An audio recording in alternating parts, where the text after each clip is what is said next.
ভালো আছেন? জাতীয় ভোক্তা অধিকার অধিদপ্তর থেকে আসছি।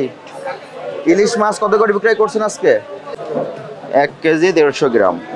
এটা কত করে বিক্রয় করছেন? গতকালকে কত ছিল? আপনি বিক্রি করেছেন কত করে?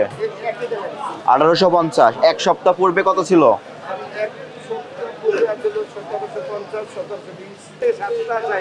7 ধরনের মাছ আছে।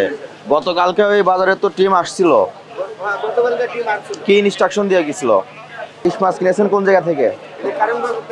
রসিদটা দেখান। স্লিপটাই রসিদ দেখান। এটা 1570 টাকা কেজি কিনেছেন। এই মাছের পুরাই রসিদটা দেখাবেন। ক্রয় রসিদ কোনটা? 1570। এটা 1570 টাকা 40 কেজি মাছ। এখানে কোথাও লেখা আছে মাছ বা কার কাছ থেকে কিনেছেন সেই তথ্য দেওয়া আছে? আর এতগুলো লাইট কেন আপনার এখানে? এই বাজারে এর আগেও লাইট অপসারণ করা হয়েছে। তো কালকে এই বাজারে অভিযানে আসা হয়েছিল, অন্য টিম এসেছিল, আপনাদেরকে নির্দেশনা দিয়ে গেছে ইলিশ মাছ কোথা থেকে কিনে নিয়ে আসেন সেই পাকা রসিদ আপনারা সংরক্ষণ করবেন। পাশাপাশি মূল্য তালিকার বোর্ডে মূল্য উল্লেখ করে প্রদর্শন করবেন। আপনি একটাও মানেন নাই বা মানার প্রয়োজন মনে করেন নাই কেন? এবং আপনাদের খুচরা বাজারে কিন্তু আমরা গতকাল জরিমানা করি নাই। আমরা প্রথমে যাত্রাবাড়ি, কারণ বাজার, পাইকারি এবং আড়তে জরিমানা করেছি এবং তাদেরকেও নির্দেশনা দেওয়া আপনাদেরকে পাকা রসিদ তারা দিবে, কিন্তু এই চিরকুট আর তারা দিবে না। কিন্তু এখান থেকে আপনাদেরও কিছুটা অগ্রগতি করতে হবে, আপনাদের নিজ দায়িত্বে চেয়ে নিতে হবে। বুঝতে পেরেছেন? এটা কত করে বিক্রয় করছেন আপনি? 1850। মানে আপনার যুক্তি অনুযায়ী 1780 করে কিনছেন, 1850 করে বিক্রি করছেন। আমাদের প্রশ্ন, এটা যে 1780 করে কিনছেন তার সুনির্দিষ্ট ডকুমেন্টস আপনার কাছে নাই, আপনি শুধু দেখিয়েছেন একটা চিরকুট। এখানে স্পষ্ট লেখা থাকবে ইলিশ মাছ কোন শ্রেণীর, বড়টা 1.5 কেজির ঊর্ধ্বে, বা এটা কত 1 কেজি 300 গ্রাম হবে, সাইজ উল্লেখ থাকবে এবং এটার দর উল্লেখ থাকবে।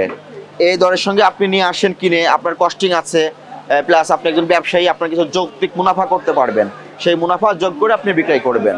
বুঝতে পেরেছেন? আপনার এখানে যে অপরাধ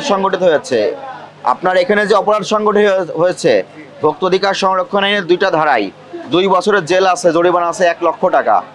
আপনাকে সতর্কতামূলক আজকে মাত্র 3000 টাকা করে গেলাম। আপনি এই বিষয়গুলো অবশ্যই অনুসরণ করবেন। মূলত দুইটা পাকা রসিদ রাখবেন, চিরকুট চলবে না, এবং মূল্য তালিকা প্রত্যেকদিন হালনাগাদ করবেন। ঠিক আছে। এটা গতকাল এটা কি লিখেছেন? 62,000, 4,800, 19,300, 28,000। এই টাকা আপনার খরচ হয়েছে 18,000। এই টাকা আপনার খরচ হয়েছে। আপনাকে বলতে চাচ্ছি, আপনি যেমন এখানে আমাকে একটা চিরকুট দেখালেন, বললেন স্যার 1270 টাকা করে মাছ কিনেছি, এটা আমাকে দেখালেন, আপনার নিজস্ব একটা হিসাব রাখেন না আপনি? সেখানে কত টাকা এন্ট্রি করেছেন? রাত্রে যেই করবেন আপনি, এটা ফেক রসিদ। 500 টাকা করে কিনে 1200 করে বিক্রয় করছেন, প্রতি কেজিতে 700 টাকার বেশি লাভ করছেন। ব্যবসা হিসেবে আপনার কি দায়িত্ব সেটাও আইনে বলা আছে।